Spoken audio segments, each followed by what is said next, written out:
The shot that would silence Fort Bragg's most elite operators had not been fired yet.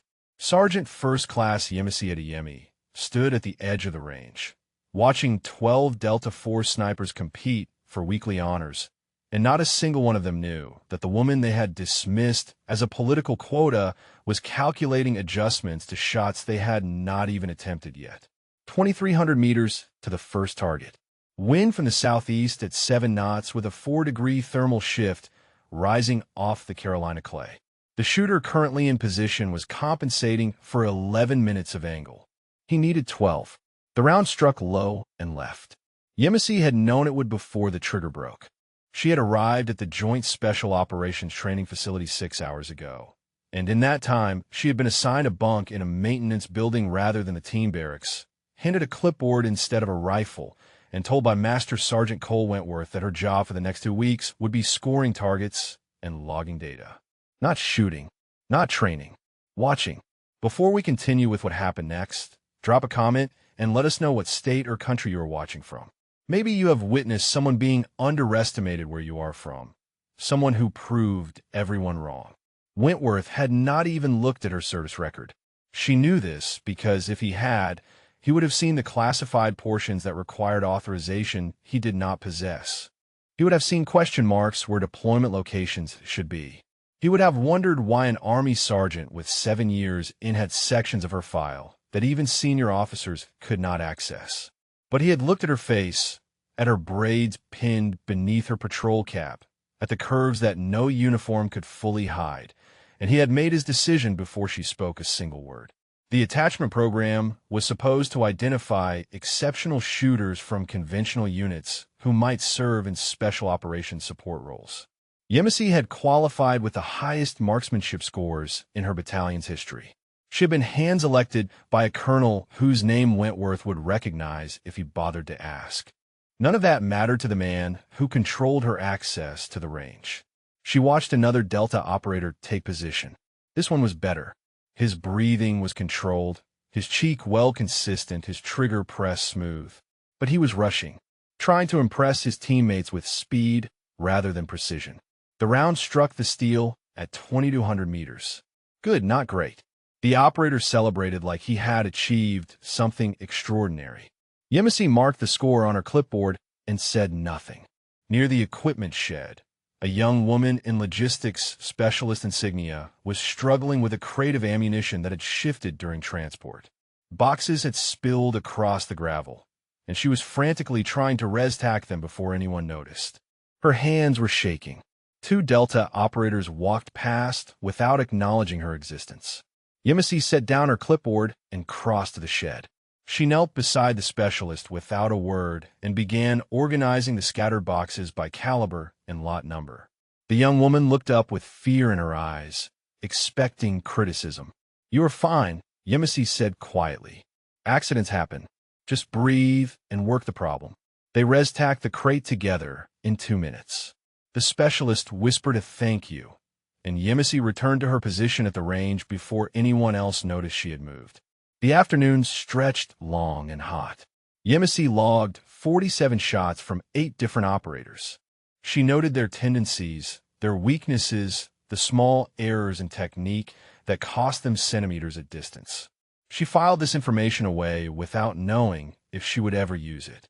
When the range went cold for the day, she returned to her isolated bunk in the maintenance building. The space smelled of motor oil and solvent. A single window looked out at nothing. She sat on the thin mattress and removed a small cloth bundle from her kit bag. Inside was her father's Ranger tab, faded black and gold, worn smooth at the edges from years of handling. Marcus Adeyemi had earned it in 1987, one of the first Black Rangers to complete the course at a time when men who looked like him were told they did not belong in elite units. He had never complained, never argued. He had simply performed until performance was the only thing anyone could see. Yemisi pressed the tab between her palms and closed her eyes. She thought about the shot she had made 7 months ago in a place that did not exist on any official map. 2,300 meters through a dust storm to save 6 men who would never know her name. She thought about what it had cost her to pull that trigger about the face of the boy on the other end who had been holding a weapon he barely knew how to use. She put the tab away and lay back on the mattress. Tomorrow she would return to the range.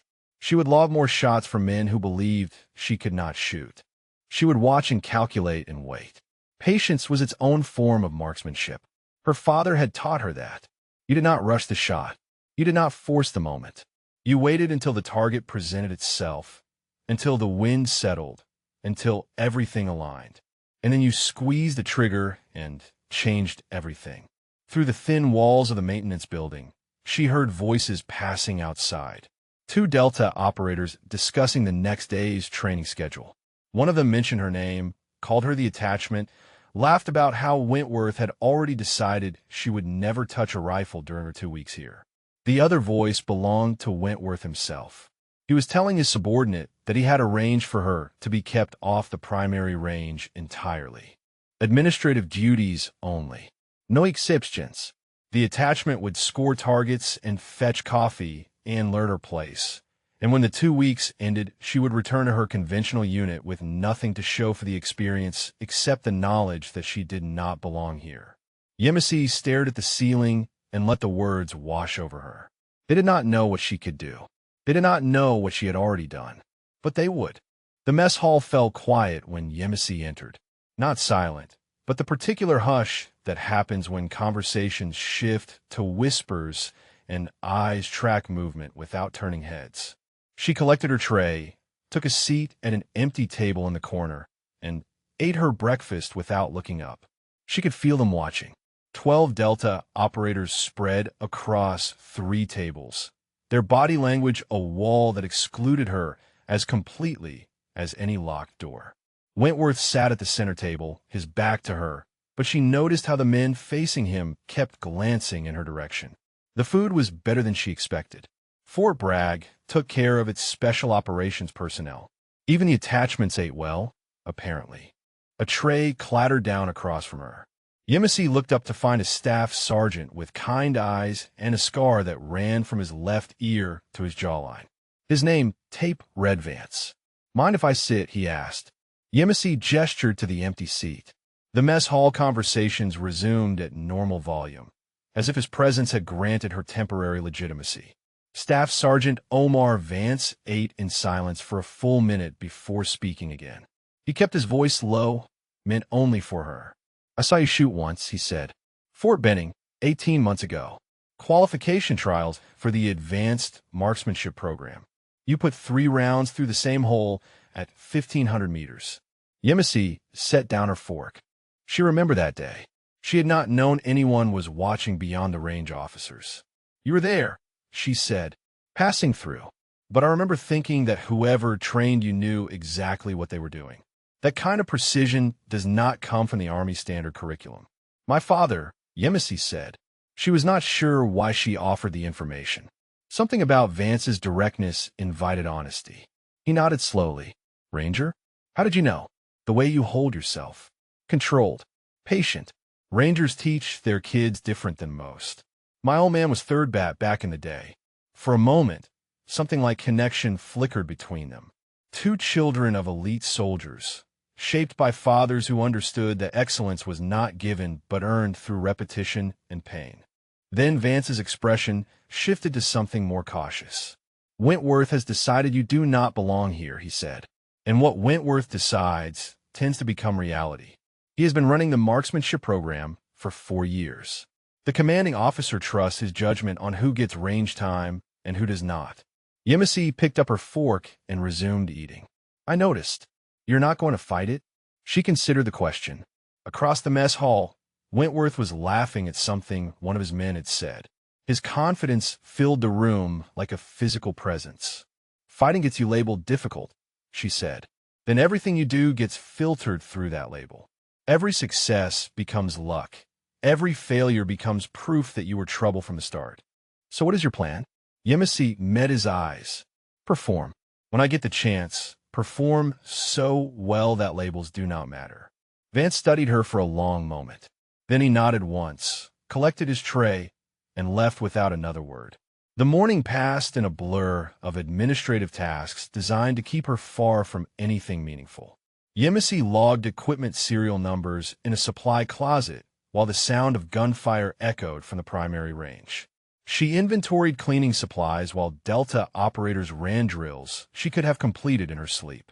She updated spreadsheets while the men who dismissed her practice shots she had already mastered.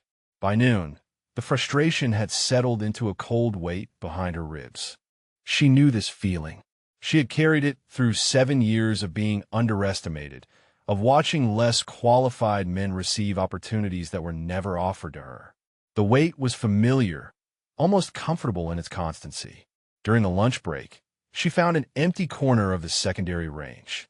This was the older facility, used primarily for basic qualification rather than advanced training. The equipment was dated, the targets closer, the prestige non-existent. But it was empty, and empty meant she could shoot. She borrowed a rifle from the armory, using her attachment credentials. The weapon was a standard M24, nothing special, but serviceable. She set up at the 300-meter line and began working through fundamentals. Breath control, trigger press, follow through. The first round struck center. So did the second. By the 10th, she had carved a single ragged hole through the target that could have been covered by a quarter. She extended to 500 meters. Then 700. The M24 was not designed for extreme distance. But at 700 meters, she was still printing groups that would have qualified her for any sniper program in the military. A shadow fell across her position. Yemisi looked up to find Wentworth standing behind her, arms crossed, face unreadable. 2 of his operators flanked him like sentinels. "This range is reserved," Wentworth said. "Training exercise for the support staff." Yemisi glanced around the empty facility. "There is no one here, Master Sergeant." "I said reserved. That means you need to pack up and clear out." She held his gaze. The weight behind her ribs grew heavier, but her voice remained level. "I have authorization to use training facilities during off hours. It is in my attachment orders." Wentworth's jaw tightened. He was not accustomed to pushback, certainly not from someone he had already categorized as beneath his attention. Before he could respond, a new voice cut through the tension. "Is there a problem here, Master Sergeant?" Captain Elena Restrepo approached from the facility entrance. She was small, compact, with the bearing of someone who had earned her rank through competence rather than politics. Her eyes moved between Wentworth and Yemisi with sharp assessment. "No problem, ma'am," Wentworth said, "just clarifying range protocols with the attachment." Restrepo turned to Yemisi. "Sergeant Adeyemi, correct? I reviewed your file this morning. The parts one could access, anyway." "Yes, ma'am. Your marksmanship scores are exceptional. I want to see what you can do on the primary range." Wentworth stepped forward. "Captain, the primary range schedule is already set. We cannot just insert additional personnel without disrupting the training flow." Restrepo's expression did not change. "Then adjust the schedule, Master Sergeant. Sergeant Adeyemi has legal authorization for standard training access under the attachment program guidelines. I expect to see her name on tomorrow's range roster." She turned and walked away before Wentworth could respond. The silence that followed was heavy with unspoken fury. Wentworth stared at Yemisi with something new in his eyes. Not just dismissal anymore. Something sharper, more personal. "You think that changes anything?" he said quietly. "One range session does not make you one of us. It does not make you qualified for anything except embarrassing yourself in front of people who actually belong here." He turned and walked away, his operators following.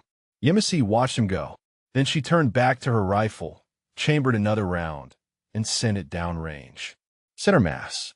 As always. That night, she learned that the commanding officer had announced a unit-wide marksmanship competition at the end of the training period. Top performers would be recommended for additional opportunities, including potential permanent special operations support assignments.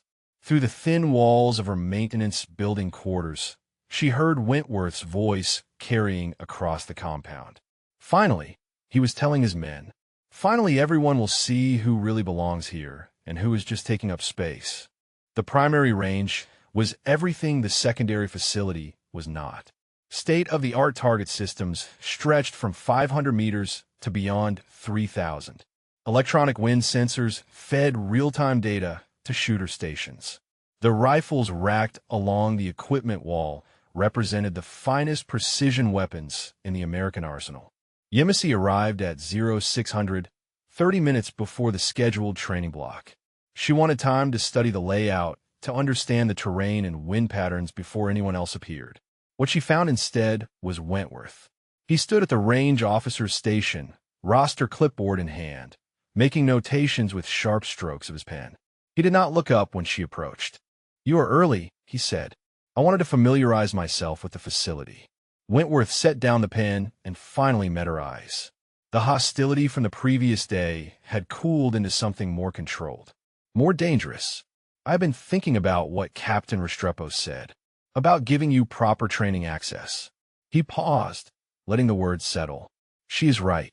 You should have a full experience of what we do here." Yemisi felt the trap before she saw it. "So I am assigning you to the support detail for today's exercise," Wentworth continued. "Ammunition transport, target marking, range cleanup. That way you will see every aspect of how a real marksmanship program operates." She kept her voice even. "The attachment orders specify participant status, Master Sergeant, not support. And the commanding officer specified that I run this program as I see fit." Wentworth's smile held no warmth. "You want to file a complaint, go ahead. By the time it works through channels, your 2 weeks will be over and you will be back where you belong." He returned to his clipboard. The conversation was finished.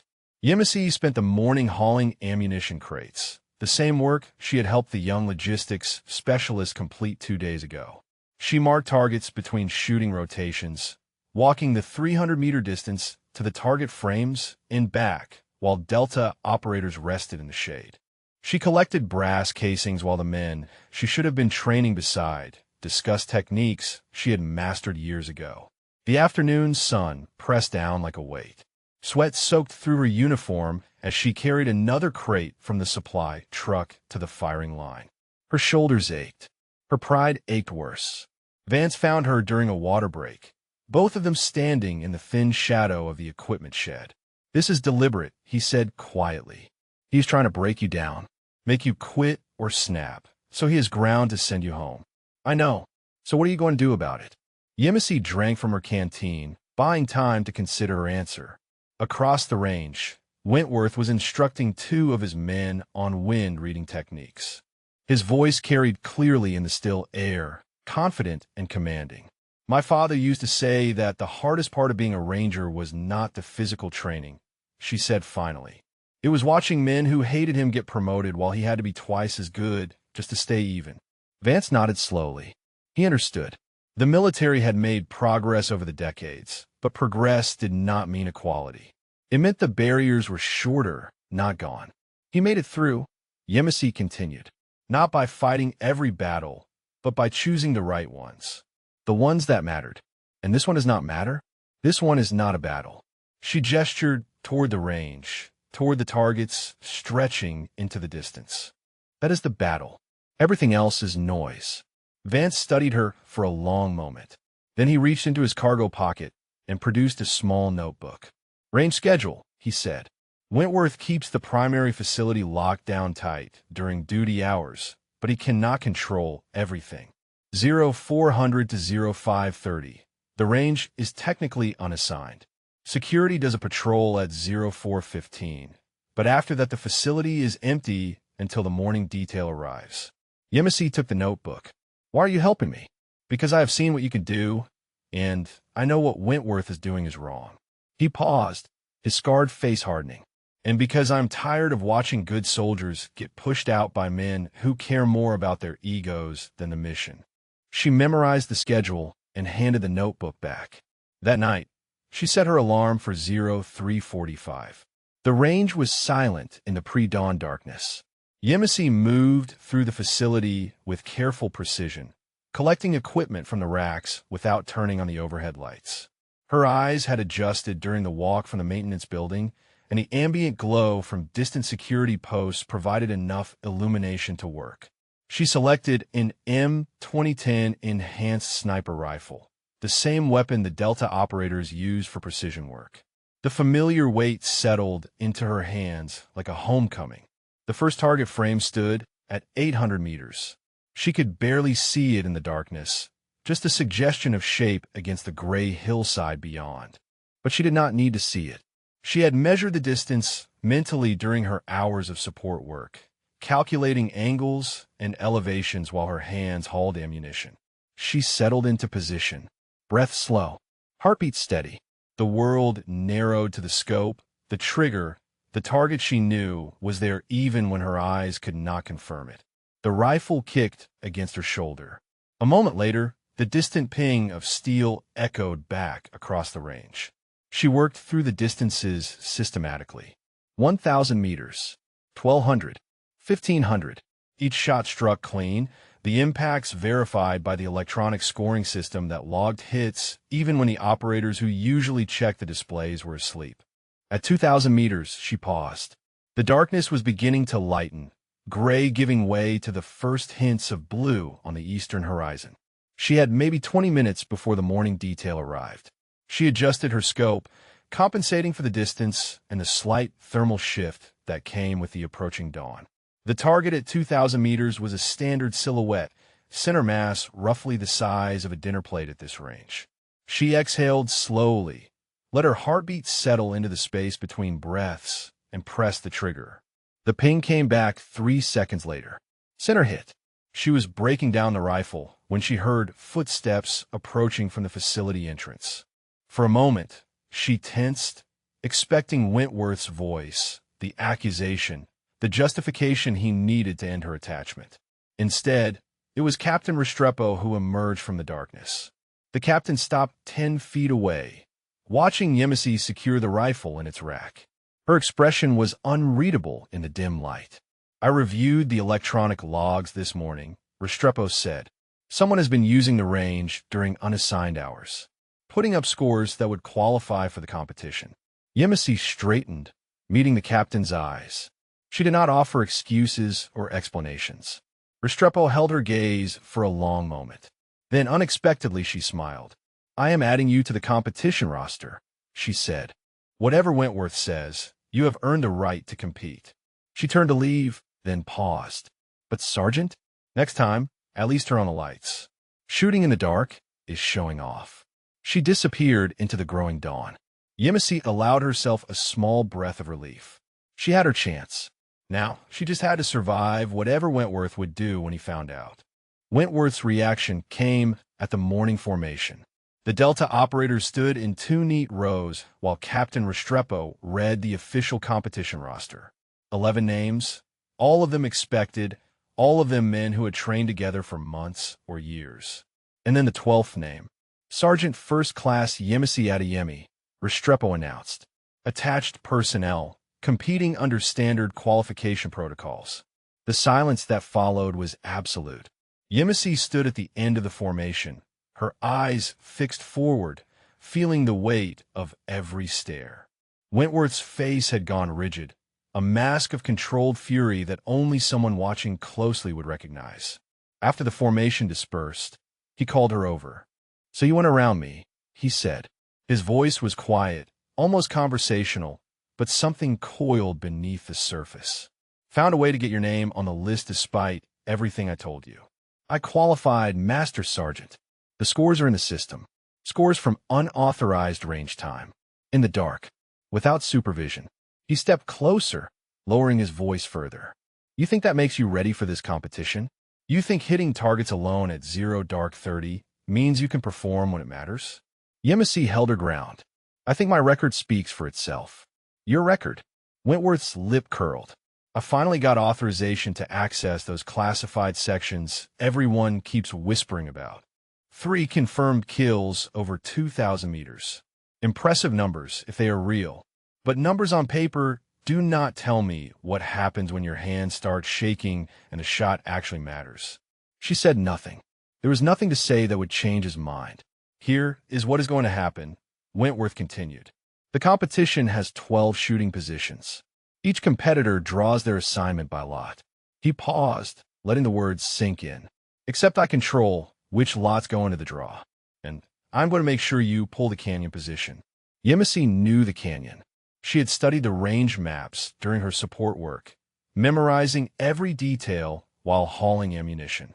The canyon position was legendary among long-range shooters at Fort Bragg.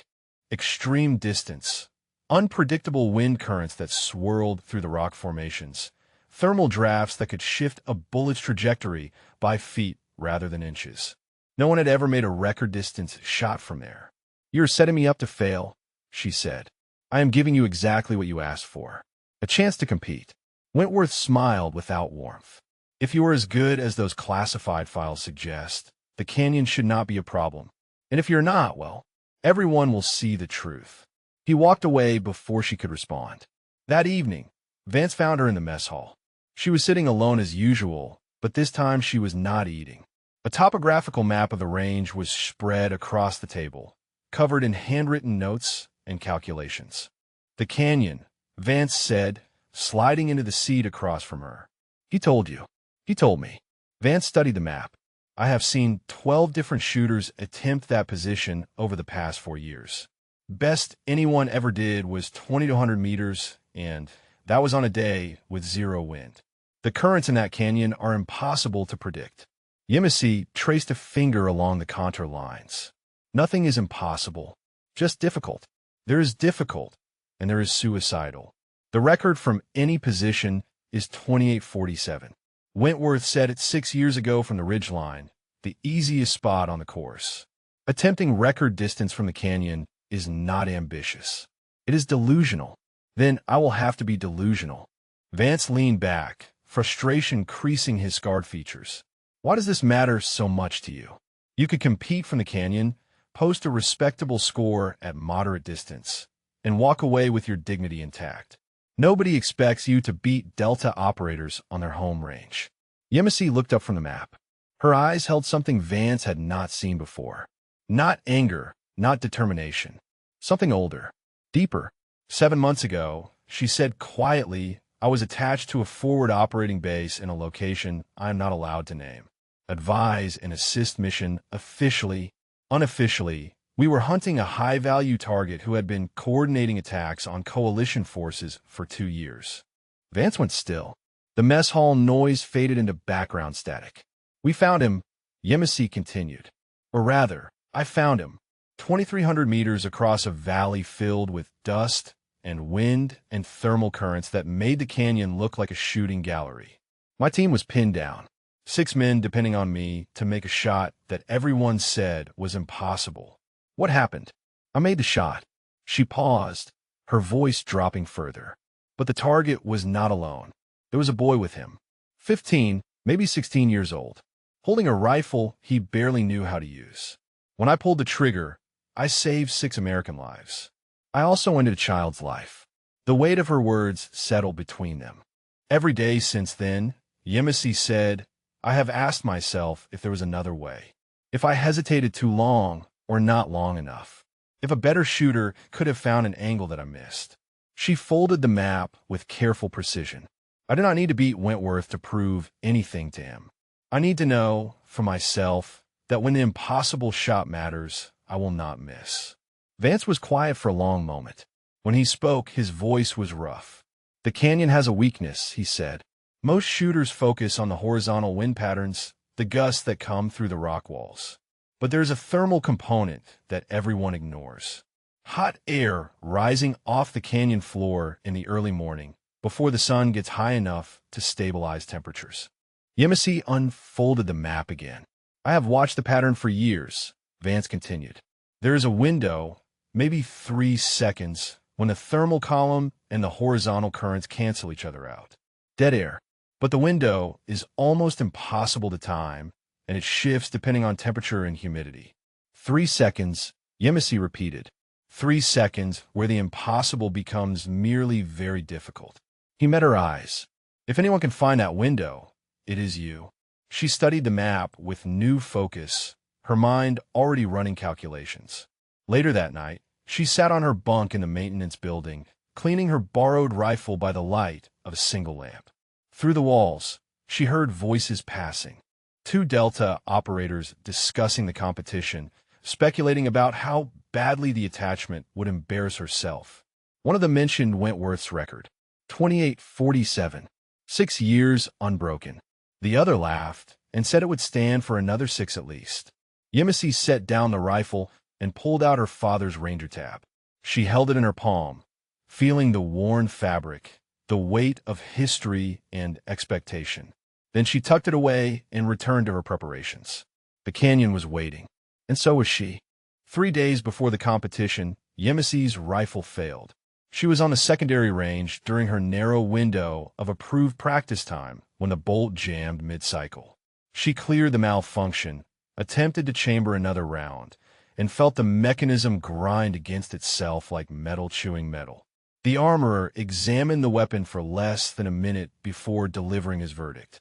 "Firing pin housing is cracked," he said, turning the bolt assembly in his hands. "Looks like stress fracture. This rifle is done." Yemisi stared at the disassembled weapon on the armorer's bench.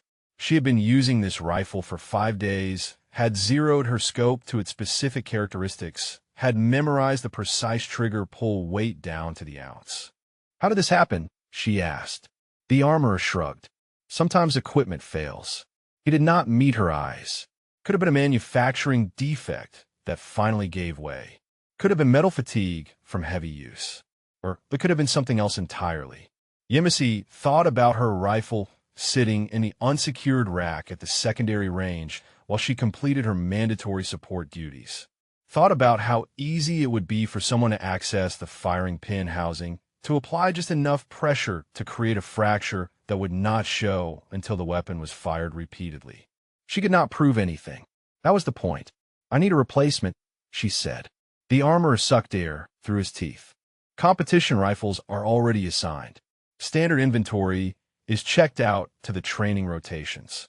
He finally looked at her, something like sympathy in his expression. "Best I can do is an M24 from the backup pool. It is serviceable, but it is not what you have been training with." An M24. The same basic rifle she had used on the secondary range her first day.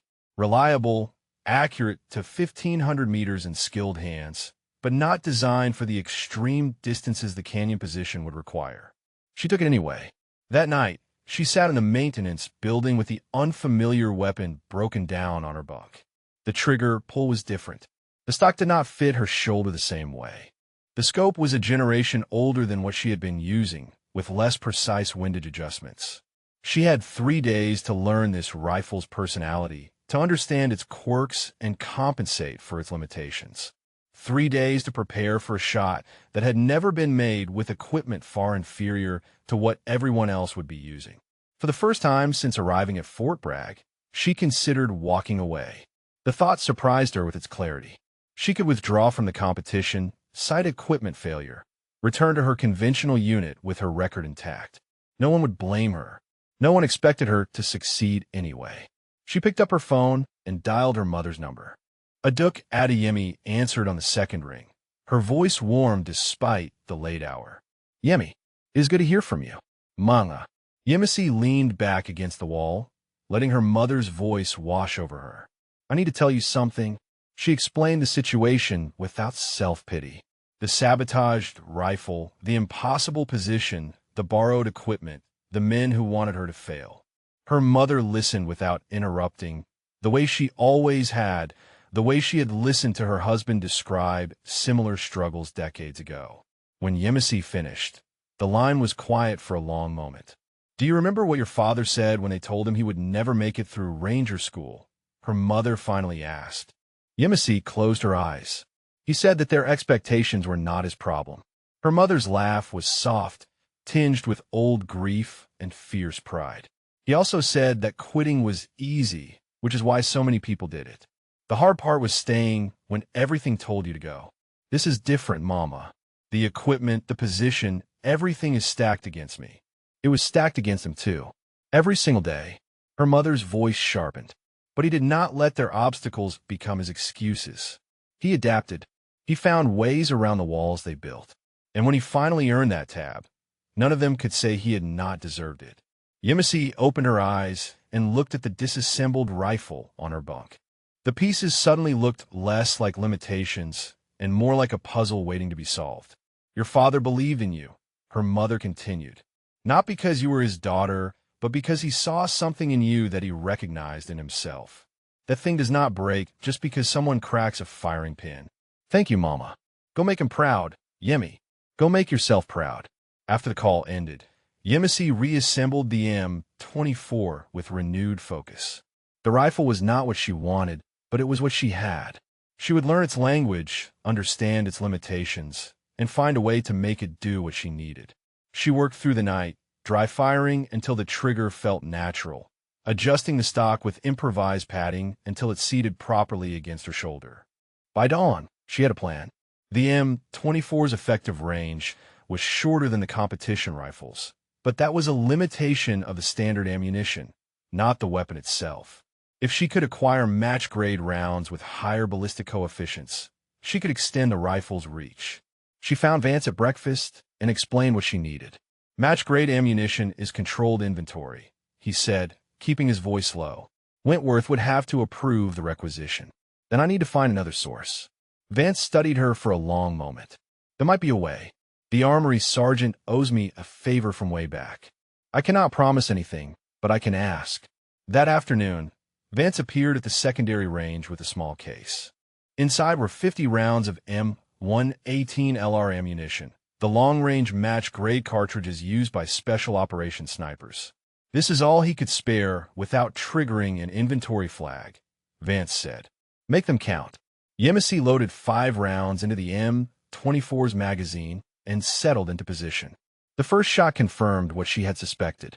The match ammunition extended the rifle's effective range by nearly 300 meters. It was not enough to match the competition rifles, but it was closer. She spent the remaining daylight learning how the M24 behaved with the new ammunition. By evening, she had developed a feel for the weapon's adjusted capabilities. It still was not ideal. The Canyon would still be the hardest shot on the course, and she would still be attempting it with inferior equipment. But impossible had shifted slightly toward improbable. And improbable, she had learned, was just another word for not yet. 2 days before the competition, Yemisi hiked to the canyon before sunrise. The terrain was rougher than the maps suggested. Loose shale shifted beneath her boots as she descended into the rocky corridor that had defeated every shooter who attempted it. The walls rose on either side, channeling wind through the passage in ways that defied simple calculation. She found a flat rock near the designated shooting position and sat down to wait. The darkness softened by degrees. Gray light filtered through the canyon mouth, revealing the target frames arranged at intervals along the far ridge. 2,200 meters to the closest, 2,900 to the farthest. The distances seemed to stretch impossibly in the early morning quiet. Yemisi pulled out a small notebook and began recording observations. Wind direction, temperature, humidity, the way shadows moved across the canyon floor as the sun crept higher. She noted everything, searching for the pattern Vance had described. For the first hour, she saw nothing useful.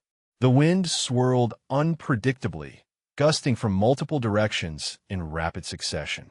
Any shot attempted in these conditions would be pure luck. Then, as the sun cleared the eastern ridge and began warming the canyon floor, something changed. She felt it before she saw it, a stillness that settled over the passage like a held breath. The wind flag she had planted along the canyon walls went limp simultaneously. 3 seconds of absolute calm before the thermal currents resumed their chaotic dance. Yemisi checked her watch and noted the time. She waited. 47 minutes later, the stillness returned. Same duration, same sudden onset and release. She spent the next 3 hours mapping the pattern. The dead air window appeared at irregular intervals, sometimes 30 minutes apart, sometimes over an hour. But there was a consistency she had not expected. Each window occurred when the ambient temperature reached a specific threshold, when the rising thermal column from the canyon floor exactly counterbalanced the horizontal wind currents. If she could predict the temperature progression, she could anticipate the window. The sun was high overhead when footsteps echoed from the canyon entrance. Yemisi turned to find Wentworth descending the same path she had taken hours earlier. He stopped 20 feet away, surveying the canyon with the practiced eye of someone who knew every inch of this terrain. "Figured I would find you here," he said, "trying to solve a puzzle that does not have a solution." "Every puzzle has a solution, Master Sergeant." Wentworth walked closer, his boots crunching on loose stone. "You really believe you can make this shot, do you not? With that antique rifle and your second-hand ammunition?" "I believe I can try." He laughed, but there was something different in the sound. Less contempt than before. Almost something like respect, though buried deep. "I have been running this range for 4 years," he said. "I have seen men with twice your experience and 10 times your resources fail from this position. Men who train their whole careers for moments like this. Then they should have trained harder." Wentworth's expression shifted. For a long moment, he simply stared at her, reassessing. "There was a woman," he said finally. 8 years ago, before I took over this program. She was good, really good. Best natural shooter I had ever seen up to that point." Yemisi waited. Command pushed her into advanced training before she was ready. Said she had the scores, the potential, all the right metrics. But potential is not preparation. Wentworth's voice hardened. She failed. Publicly. Spectacularly. And instead of giving her time to develop, they washed her out entirely. Ended her career to cover their own embarrassment. "Why are you telling me this?" "Because I watched it happen. I watched them set her up to fail and then blame her for failing." Wentworth met her eyes directly. "When I took over this program, I swore I would never let that happen again.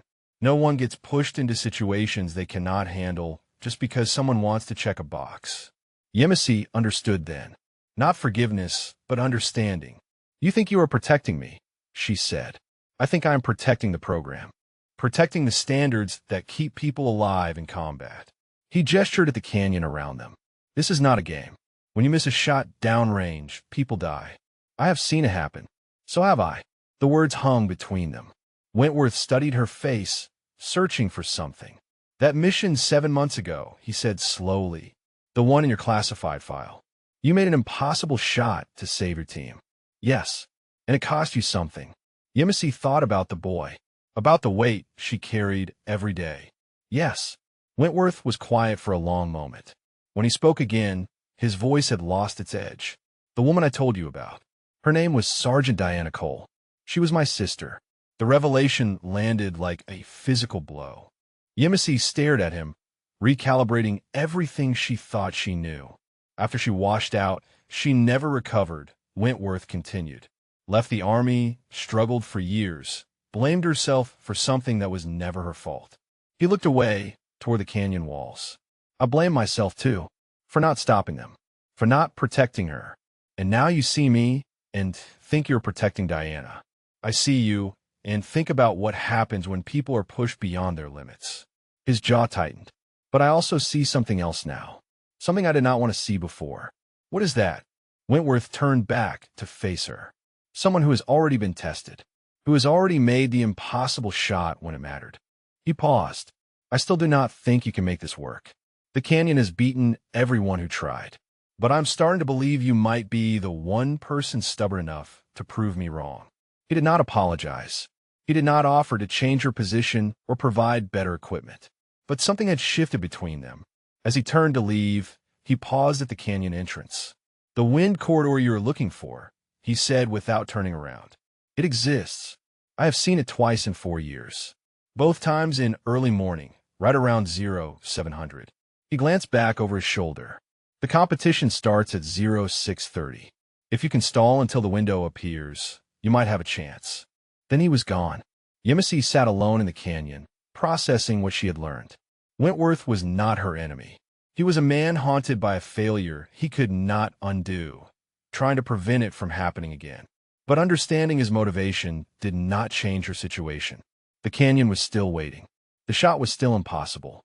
She pulled out her notebook and began calculating how to time her attempt for 0700.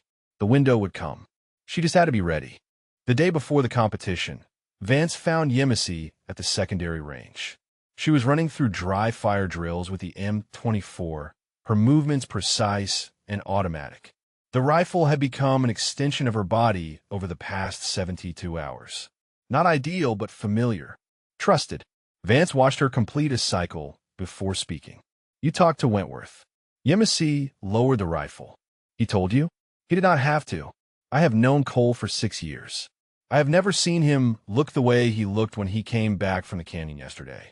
Vance settled onto the bench beside her shooting position. He told you about Diana. Yes. Did he tell you everything? Yemisi turned to face him. There's more? Vance was quiet for a moment, his scarred face thoughtful. Diana Cole was not just his sister. She was his twin. They enlisted together, trained together, pushed each other to be better. When she washed out, part of him washed out too. That explains a lot. It explains why he is the way he is. Vance leaned forward. But it does not explain why I am helping you. And I think you deserve to know before tomorrow. Yemisi waited. Your father, Vance said slowly. Sergeant Major Marcus Adeyemi. I served with him. The words hit her like a round to the chest. She had known her father's career had intersected with countless soldiers over the decades. But hearing his name spoken by someone who had actually known him made the connection suddenly real. When she asked, Vance's eyes grew distant. 1997. I was a fresh private, green as grass, assigned to a training rotation at Fort Benning. Your father was the senior enlisted instructor. Hardest man I ever met, but fair. He did not care where you came from or what you looked like. He only cared whether you could do the job. That sounds like him. There was an accident during a night exercise. Live fire training went wrong. Vance touched the scar on his face. I took shrapnel. Would have bled out in the dark if your father had not found me. Carried me half a mile to the aid station on his back. Yemisi felt her throat tighten. Her father had never mentioned this. But that was like him too. He collected good deeds the way other men collected medals, then never spoke of them again. I owe him my life, Vance continued. When I heard his daughter was coming to Fort Bragg, I made sure I was assigned to the training detail. I wanted to see what kind of soldier Marcus Adeyemi's child had become. And what did you find? Vance smiled, the expression transforming his scarred features. I found someone who shoots like he did, who thinks like he did, who refuses to quit like he did. He reached into his pocket and pulled out a small object. I have been carrying this for 28 years, waiting for the right moment to return it. He placed the object in her palm. It was a challenge coin. Army Ranger, 3rd Battalion, with her father's initials scratched into the back. The metal was worn smooth from years of handling. He gave this to me the night he saved my life, Vance said. Told me to pass it on when I met someone who deserved it. Yemisi closed her fingers around the coin. The metal was warm from Vance's pocket, warm from decades of being carried close to his heart. I cannot accept this, she said. You do not have a choice. Vance stood, his voice rough. Your father believed in paying things forward. He saved my life so I could save someone else's someday. I am not saving your life tomorrow, but I am giving you everything I have to help you succeed. Why does this matter so much to you? Because your father never got to see you become this. Vance's eyes glistened briefly before he blinked the moisture away. He died knowing you had potential, but he never got to see you realize it. Tomorrow, when you make that shot, part of him will be there, and part of me will be there for him. The silence stretched between them, heavy with shared grief and inherited legacy. Finally, Yemisi spoke. The competition starts at 0630. The wind corridor appears around 0700. I need to be the last shooter to have any chance at timing the window. Vance nodded. The shooting order is determined by lot. Random draw. Is there any way to influence it? He considered the question. Not directly, but there is a rule that allows competitors to defer their position if they claim equipment malfunction. You would get bumped to the end of the rotation while the range officer verifies your gear.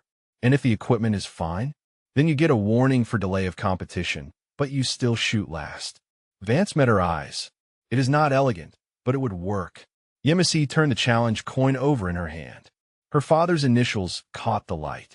There is something else, Vance said. Something I have not told anyone. He lowered his voice. Wentworth's record, the 2847.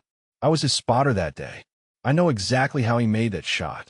Tell me, the ridgeline position has a natural wind break created by the rock formation. Consistent conditions, minimal variables. Wentworth is good, do not misunderstand. But his record was set under ideal circumstances. He paused. The The canyon has no windbreak, no consistent conditions. If you match his distance from that position, you are actually outperforming him by a significant margin. And if I exceed his distance, then there is no question. Vance's voice hardened with conviction. You will have made the hardest shot this range has ever seen, with inferior equipment from the worst position, under conditions that would make most shooters walk away. No pressure. Vance laughed, a short bark of genuine amusement. Your father used to say that pressure was just gravity for the soul. The more you carried, the stronger you became. Yemisi slipped the challenge coin into her pocket, next to her father's Ranger tab. 2 pieces of his legacy, pressing against her hip like a promise. That night, she did not sleep. She lay on her bunk in the maintenance building, running calculations through her mind. Distance, wind speed, temperature progression, the weight of the M24, the behavior of the match ammunition, the precise moment when the canyon would go still. Outside, the Fort Bragg night was quiet. Somewhere across the compound, 11 Delta operators were resting before the competition. Wentworth was probably reviewing the course layout, confident that his record would stand for another day. None of them knew what she was planning. At 0400, she rose and began preparing her equipment. The M24 gleamed in the lamplight, clean and ready. The canyon was waiting, and so was she. The morning arrived cold and sharp. Yemisi stood at the edge of the assembly area as the first gray light touched the mountains beyond Fort Bragg. Her breath fogged in the October air. The M24 hung from her shoulder, its weight familiar now, almost comforting. Around her, 11 Delta operators conducted their final preparations. They moved with the quiet confidence of men who had done this countless times, checking equipment, adjusting scopes, speaking in low voices about wind conditions and target distances. None of them looked at her. That was fine. She did not need their attention. Not yet. Captain Restrepo arrived at 0615 and called the competitors to formation. The range officer, a chief warrant officer with 30 years of experience, stood beside her with a clipboard and a bag containing numbered lots. The rules were simple. Each competitor would draw a number determining their shooting order. Each would have one attempt at their assigned position. Scores would be calculated based on accuracy and distance achieved.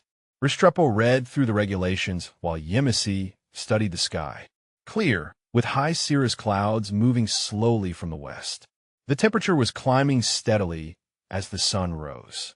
If her calculations were correct, the canyon would reach the critical threshold around 0700, maybe a few minutes after. She needed to shoot last. The lot drawing began. One by one, the Delta operators reached into the bag and pulled their numbers. First position went to a staff sergeant named Erickson. Second to a sergeant first class named Holloway. The numbers continued in sequence as the bag made its way down the line. When it reached Yemisi, 3 lots remained. She reached in, felt the small wooden chips against her fingers, and pulled. Number 10, second to last. Close, but not close enough. If each shooter took their full allotted time, position 10 would fire around 0650. 10 minutes too early. She would have to use the equipment malfunction gambit. The competitors dispersed to their assigned positions. Yemisi made her way down into the canyon, the descent feeling different now than it had during her reconnaissance. The rocks seemed sharper, the walls higher, the distance to the targets impossibly vast. She reached the shooting platform and began setting up her equipment. The M24's bipod clicked into place on the flat stone. She adjusted the scope, verified her ammunition count, and settled into a prone position to wait. From here, she could hear the distant crack of rifles as the competition began. First position fired at 0632. The electronic scoring system registered a hit at 1900 meters. Solid, but not exceptional. Second position fired 3 minutes later. 2100 meters. Better. The shots continued in steady progression. Each report echoed through the canyon. Each score transmitted through the range communication system. The Delta operators were performing well, posting distances between 19 and 2300 meters. Professional work from professional soldiers. None of them attempted anything close to Wentworth's record. At 0645, position 9 fired. 20 to 100 meters. The shooter, a master sergeant named Chun, had taken the full-time allotment and still finished 15 minutes ahead of schedule. Yemisi checked her watch. 0647. The wind corridor would not appear for at least another 13 minutes. Possibly longer if the temperature climbed more slowly than she had calculated. The range officer's voice crackled through her earpiece. Position 10, you are cleared to fire when ready. Yemisi lifted her head from the scope. She keyed her radio and spoke the words she had rehearsed. Range control, position 10 requesting equipment check. Possible malfunction in firing mechanism. The response came after a brief pause. Position 10, confirm nature of malfunction. Bolt cycling feels irregular. Requesting inspection before live fire attempt. Another pause, longer this time. She could imagine the range officer conferring with Captain Restrepo, discussing protocols, deciding whether to grant the delay. Position 10. Hold your position. Inspection team en route. You will be moved to final shooting order pending verification. Yemisi allowed herself a small breath of relief. The first part of the plan had worked. She waited. The minutes stretched like hours. Position 11 fired at 0653, posting 2100 meters. The range fell quiet except for the whisper of wind through the canyon walls. At 0658, the inspection team arrived. Two armorers who examined the M24 with professional thoroughness, cycling the bolt, checking the firing pin, verifying every component. Weapon checks out clean, the senior armor reported. No malfunction detected. Yemisi nodded as if surprised. Must have been debris in the mechanism. Cleared itself when I cycled the bolt. The armor gave her a long look. He knew. Of course he knew. But there was nothing in the regulations that allowed him to challenge her claim. Position 10 cleared to fire, he said into his radio. Final shooter in rotation. The armorers withdrew. Yemisi settled back into her prone position and checked her watch. 0702. The wind corridor should be forming. She studied the flag she had planted during her reconnaissance, watching for the telltale stillness that would signal her window. The flags continued to flutter. The wind swirled through the canyon in its chaotic dance, unchanged. 0705. Still nothing. Yemisi felt the first flutter of doubt. What if her calculations were wrong? What if the corridor did not appear today? What if she had staked everything on a pattern that only existed in her imagination? 0708. The flags kept moving. The range officer's voice returned. Position 10, you have 5 minutes remaining in your time allotment. 5 minutes. 300 seconds to wait for a window that might never come. Yemisi pressed her eye to the scope and studied the distant target. 2,900 meters. At this range, even with match ammunition, the M24 was operating at the absolute edge of its capability.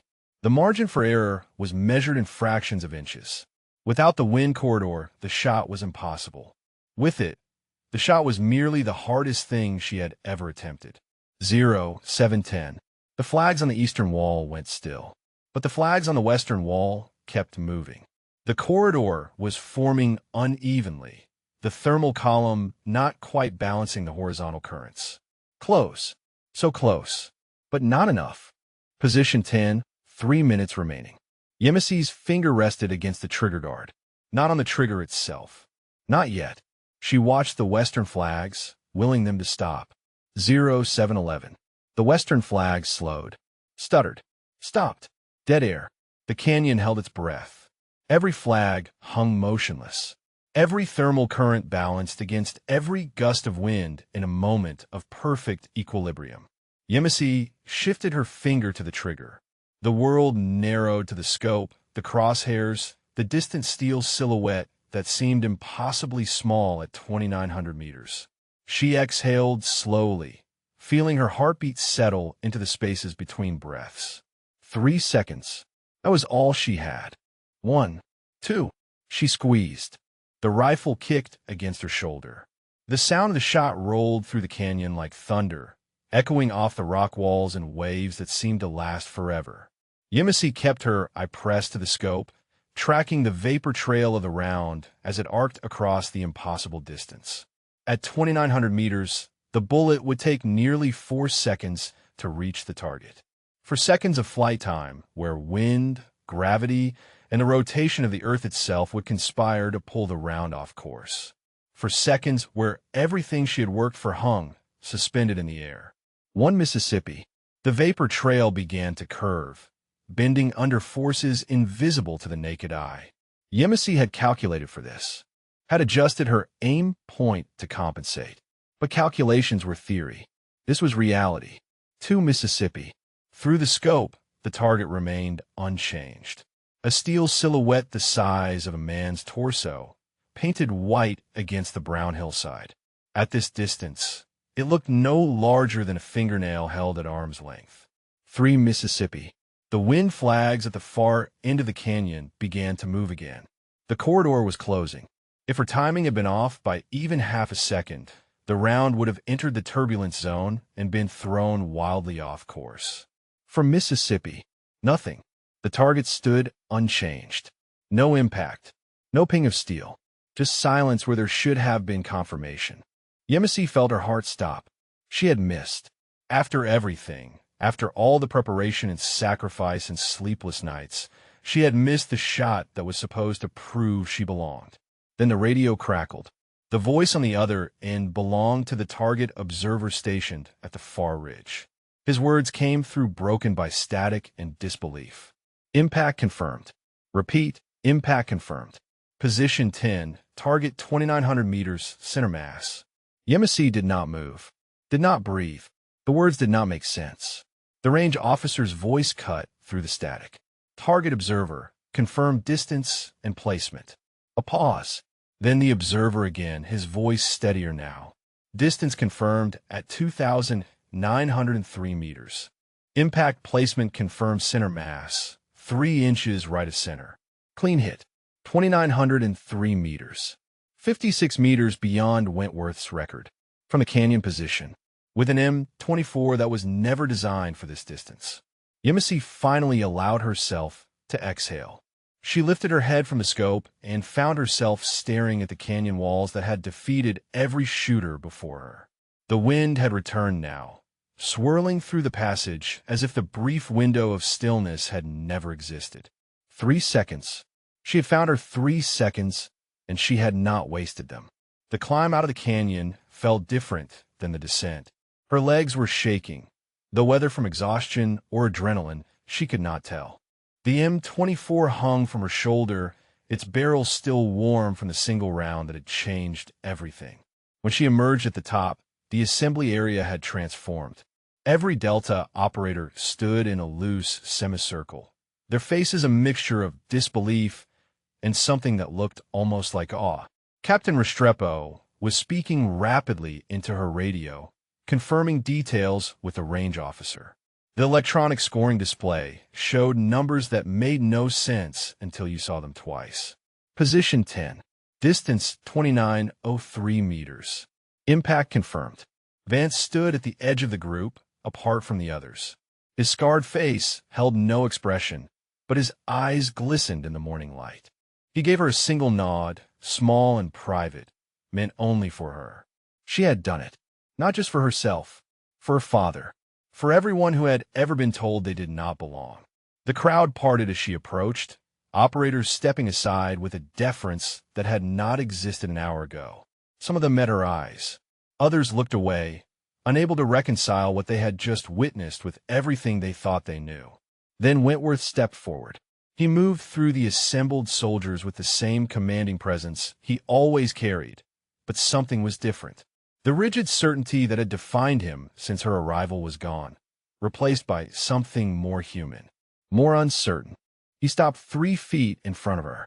The silence stretched. Everyone watched. No one breathed. Wentworth's jaw worked, as if he was chewing on words he did not know how to speak. His eyes moved from her face to the M24 on her shoulder to the distant canyon mouth and back again. When he finally spoke, his voice was quiet enough that only she could hear. "I have been shooting for 22 years, he said. I have trained hundreds of soldiers, watched thousands of rounds go downrange. I thought I knew what was possible. Yemisi waited. I was wrong. He swallowed hard. About the shot. About you. About a lot of things. She could have accepted the admission gracefully. Could have offered him an easy path to reconciliation. But she thought about the days of hauling ammunition. The sabotaged rifle. The deliberate isolation designed to break her spirit. Yes, she said simply. You were. Wentworth flinched as if struck. But he did not retreat. Did not make excuses. My sister, he said. Diana. She deserved better than what happened to her. I have spent 8 years trying to make sure it never happened again. He paused. I thought I was protecting standards. Protecting the mission. But I was just protecting myself from having to admit that I failed her. You did not fail her, Master Sergeant. The system failed her. I was part of the system. His voice cracked slightly, and I let my fear turn into something ugly. Something that hurt you. Yemisi studied his face. The arrogance was gone. What remained was a man confronting the gap between who he thought he was and who he had actually become. She reached into her pocket and pulled out her father's Ranger tab. The faded black and gold caught the morning light. My father earned this in 1987, she said. He was told every day that he did not belong, that he was not good enough, that the standards existed to keep people like him out. Wentworth looked at the tab, but did not speak. He never asked anyone to lower the standards. Yemisi continued. He just met them, every single time, until the standards were the only thing anyone could see. She tucked the tab back in her pocket. I am not asking you to change overnight, she said. I am not asking you to pretend the last 2 weeks did not happen. But I am asking you to consider that the standards you think you are protecting might be narrower than they need to be. Wentworth was quiet for a long moment. Around them, the other operators had begun to disperse, returning to their equipment, processing what they had witnessed. Finally, he extended his hand. Yemisi looked at it. Scarred knuckles, calloused palm, the hand of a man who had spent his life holding weapons. She took it. The handshake was brief but firm. An acknowledgement, not an apology. A beginning, not an ending. When they released, Wentworth turned to face the assembled soldiers. His voice carried across the range, clear and commanding. Let the record show, he announced. New facility record for long-range precision marksmanship. 2,903 meters. Set by Sergeant First Class Yemisi Adeyemi, United States Army. He paused, and when he continued, something had changed in his tone. From a canyon position, the hours following the shot passed in a blur of verification and documentation. Captain Restrepo insisted on a full review of the electronic scoring data. The target observer was brought back from the far ridge to provide a sworn statement. 3 separate range officers examined the impact point on the steel silhouette, measuring and remeasuring the distance with laser equipment that left no room for dispute. 2,903 meters. The number was confirmed, reconfirmed, and entered into the official record. Yemisi stood apart from the activity, watching the process unfold with detached calm. The adrenaline had faded, leaving behind a strange emptiness. She had spent so long fighting for this moment that she did not quite know what to do now that it had arrived. Vance found her sitting on an ammunition crate near the equipment shed, the M24 resting across her knees. How does it feel? He asked, settling onto a crate beside her. She considered the question. Empty. Strange. Like I've been holding my breath for 2 weeks, and I finally exhaled, but now I do not remember how to breathe normally. That is the come down. Vance nodded slowly. The mission high fades, and you're left with just yourself again. Is that what this is? Part of it. He studied her face. The other part is realizing that the thing you were fighting for does not change who you are. You were this person before the shot. You will be this person tomorrow. The record is just proof for everyone else. Yemisi turned the M24 over in her hands, the borrowed rifle that had become her unlikely partner in the impossible. I should return this, she said. Keep it.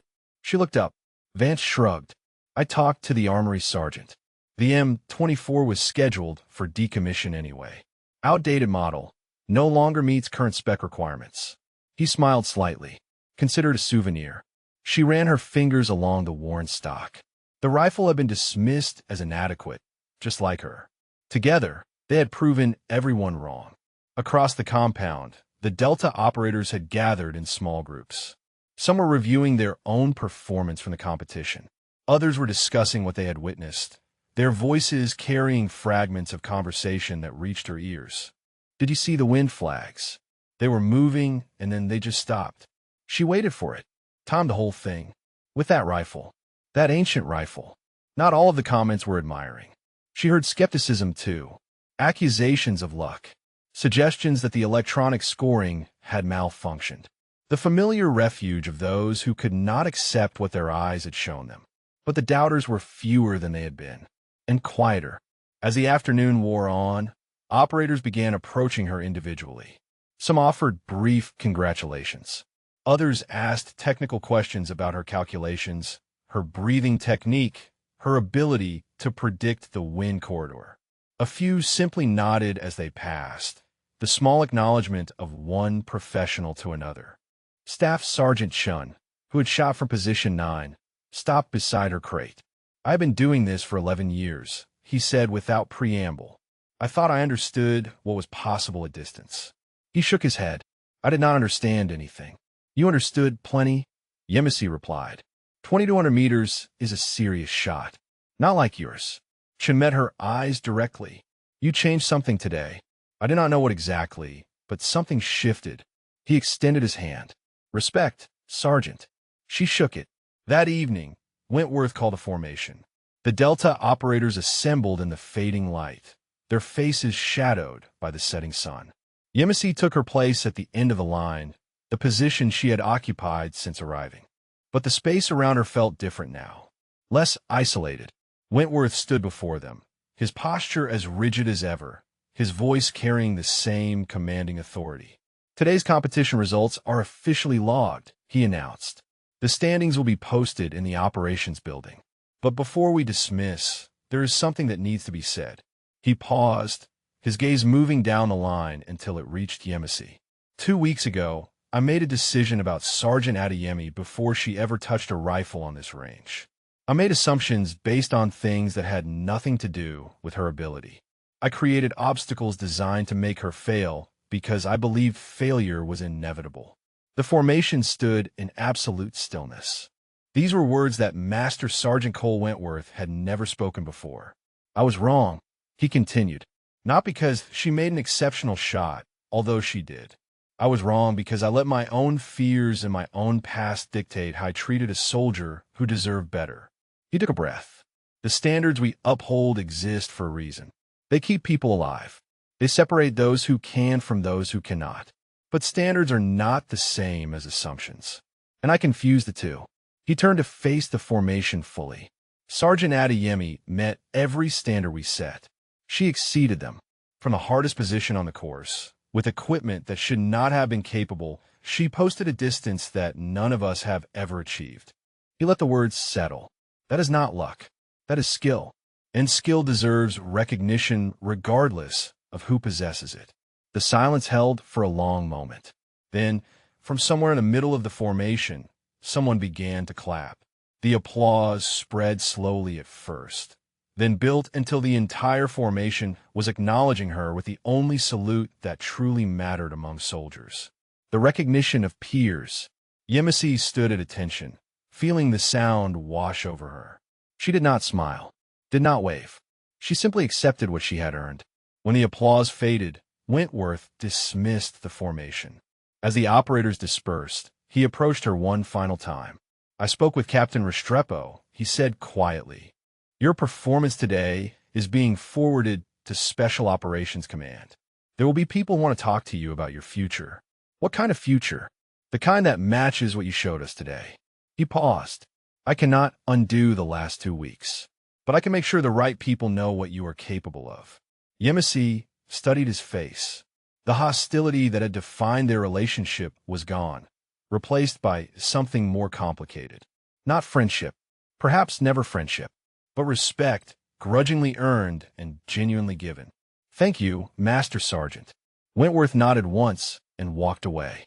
Yemisi remained in the assembly area as darkness fell, holding the M24 and thinking about what tomorrow might bring. The call came at 0600 the following morning. Captain Restrepo appeared at the maintenance building with news that Yemisi had been summoned to the Special Operations Command Headquarters building. A colonel wanted to speak with her. Immediately, Yemisi, dressed in her cleanest uniform, checked her appearance twice, and made the walk across Fort Bragg with her heart beating faster than it had during the shot. The SOCOM building was unremarkable from the outside.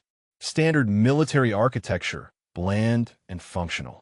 But the security protocols told a different story.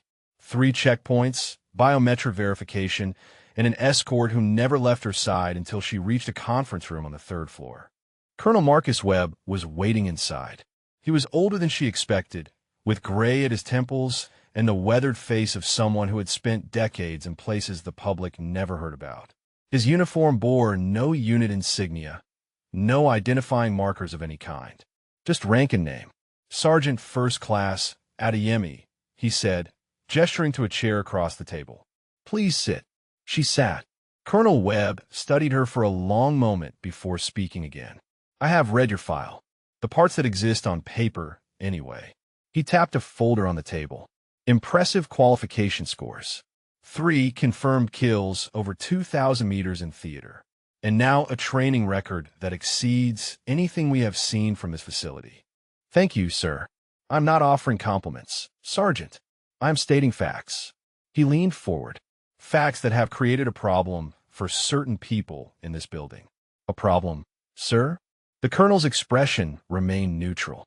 The special operations community has spent years debating whether women can perform at the highest levels of precision marksmanship. Your record settles that debate rather definitively. Some people find that uncomfortable. Yemisi kept her face still. She had expected this. The achievement would not be universally welcomed. However, Colonel Webb continued, discomfort is not a valid basis for personnel decisions. What matters is capability, and your capability is no longer in question. He opened the folder and slid a document across the table. Yemisi looked down at the paper. It was a transfer order, pinning her signature. The destination was listed only as a numerical designation she did not recognize. I am authorized to offer you a position in a newly formed Special Operations Support Element, Colonel Webb said. The unit does not officially exist. Its missions do not officially happen. The people who serve in it are selected based on one criterion only. What criterion is that, sir? They're the best at what they do. He met her eyes. You will be the first woman in this role. That comes with pressure, scrutiny, a target on your back from people who want you to fail. I'm accustomed to that, sir. The ghost of a smile crossed his face. I imagine you are. He gestured to the document. The position involves training other snipers, developing new long-range techniques, and deploying with elite units as a designated marksman asset. You would have access to equipment and opportunities that do not exist anywhere else in the military. Yemisi read through the document carefully. The language was dense with classification markings and legal requirements, but the essence was clear. This was the future she had never allowed herself to imagine. What happens if I decline, she asked. You return to your conventional unit with a training record that will follow you for the rest of your career. Doors will open. Promotions will come faster. You will have options. He paused, but not these options. She thought about her father, about the Ranger tab she carried in her pocket, about the path he had walked and the walls he had broken down so that she could stand in rooms like this one.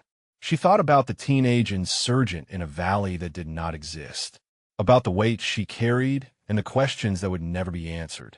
She thought about Vance and the challenge coin and the legacy of soldiers helping soldiers across generations. The choice was not difficult. I accept, sir.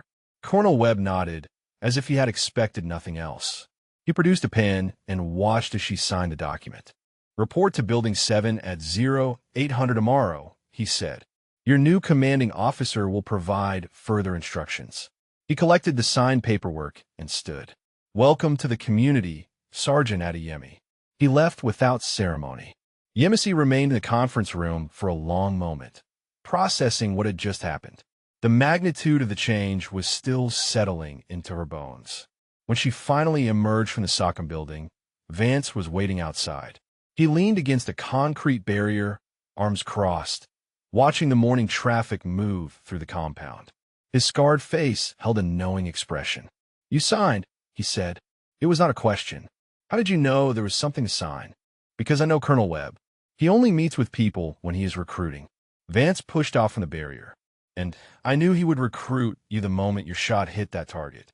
They walked together across the compound, falling into an easy rhythm. "This is what you wanted," Vance said. "What you worked for. What you earned." "Yes, but—" Yemisi considered how to articulate the feeling.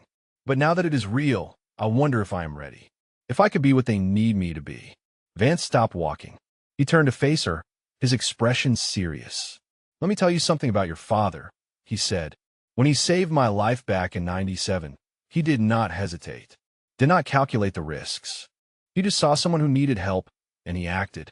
Afterward, I asked him how he knew he could carry me that far with shrapnel wounds of his own. What did he say?" Vance smiled. He said he did not know.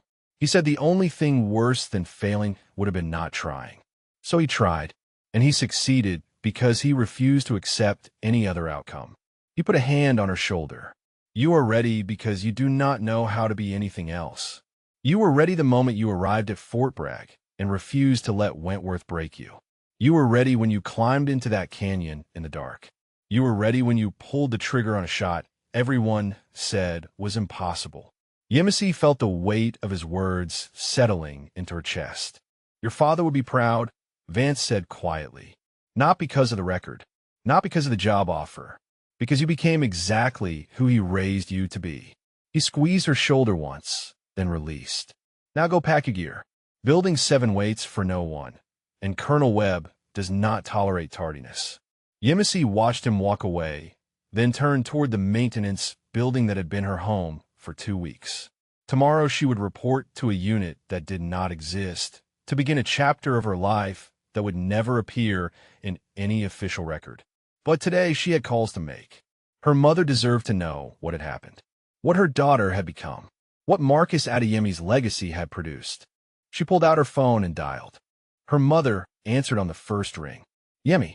Her voice carried the particular warmth that only a mother's voice could hold. "I have been waiting for your call. Tell me everything." Yemisi sat on her bunk in the maintenance building, surrounded by the gear she had begun to pack. The M24 rested against the wall, cleaned and secured. Her father's Ranger tab lay on a mattress beside her, next to Vance's challenge coin. She told her mother everything. The competition, the canyon, the 3-second window, and the shot that had changed her life. The meeting with Colonel Webb and the position that awaited her. The words spilled out in a steady stream. 2 weeks of struggle compressed into minutes of revelation. When she finished, the line was quiet. "Mama, I am here." Her mother's voice was thick with emotion. "I am just trying to find the right words. You do not have to say anything." "Yes, I do." A pause, then a slow exhale. "Your father used to talk about moments. He said that a soldier's life was measured in moments. The moment you decide to enlist. The moment you first come under fire. The moment you discover what you are truly capable of." Yemisi closed her eyes, letting her mother's words wash over her. "He always believed your moment would come," her mother continued. "He used to watch you shoot when you were a girl, and he would get this look on his face. Pride, but also something else. Recognition. He saw himself in you before you even knew what that meant. I wish he could have seen this." "He did see it, Yemi. He saw it before anyone else did." Her mother's voice strengthened. "And wherever he is now, he knows. A father always knows." They talked for another 20 minutes. About the new assignment, about the challenges ahead, about the family gatherings Yemisi would miss, and the homecoming she would eventually make. Normal conversation between mother and daughter, made extraordinary by everything that surrounded it. When the call ended, Yemisi sat in the silence of the maintenance building and allowed herself to feel the full weight of what had happened. 2 weeks ago, she had arrived at Fort Bragg as an attachment, a political gesture, a box to be checked and dismissed. Now she was leaving as a record holder, a pioneer, a soldier whose name would be remembered long after the doubters forgot why they had doubted. She finished packing her gear and made one final trip to the range. The canyon was quiet in the late afternoon light. The wind had picked up, swirling through the rock passage in the chaotic pattern she had learned to read. The target frames stood at their measured distances, impassive witnesses to what had happened here. Yemisi walked to the shooting position where she had made the impossible shot. The flat rock still held the impression of her body, the place where her elbows had rested, where her heartbeat had slowed to match the rhythm of the wind. She knelt and placed her palm against the stone, cool and rough beneath her fingers, solid in a way that felt permanent. This is where everything had changed, not just her career, but her understanding of herself. She had carried doubt for so long, questions about whether she was good enough, whether her father's legacy was a gift or a burden. The canyon had answered those questions with a single round. Footsteps echoed from the entrance. She looked up to find Wentworth descending the path, his boots crunching on loose shale. He stopped at the edge of the shooting platform, his hands clasped behind his back. "I thought I might find you here," he said, saying goodbye. He nodded slowly. The canyon has that effect. It stays with you. They stood in silence for a moment, two soldiers occupying the same space without conflict for the first time since she had arrived. "I spoke with Colonel Webb this morning," Wentworth said, "after your meeting. He told me about the assignment. And I told him he was making the right choice." Wentworth's jaw tightened, as if the admission cost him something. "I also told him that if anyone give you trouble in your new unit, he should let me know." Yemisi studied his face. The transformation was not complete, probably never would be. But the man standing before her was not the same man who had assigned her to haul ammunition 2 weeks ago. "Why?" she asked. "Because I spent 8 years trying to protect people from failure by keeping them away from opportunity." Wentworth met her eyes. "I told myself I was maintaining standards, but I was really just maintaining my own fear." He paused. "You show me what happens when someone is given a real chance. Not a setup, not a test designed to fail. A real chance. I almost did not take it, but you did. That is what matters." He unclenched his hands and let them fall to his sides. "My sister never got her chance. She was pushed too fast, set up to fail, and discarded when the failure came. I cannot change what happened to her, but I can make sure it does not happen to the next person who comes through this program." Yemisi nodded. It was not forgiveness, not exactly, but it was something close to understanding. "For what it is worth," she said, "I hope you find a way to make peace with what happened to Diana." Wentworth's expression flickered. "Working on it." He extended his hand. "Good luck, Sergeant Adeyemi. Make them remember your name." She shook his hand firmly. "Count on it, Master Sergeant."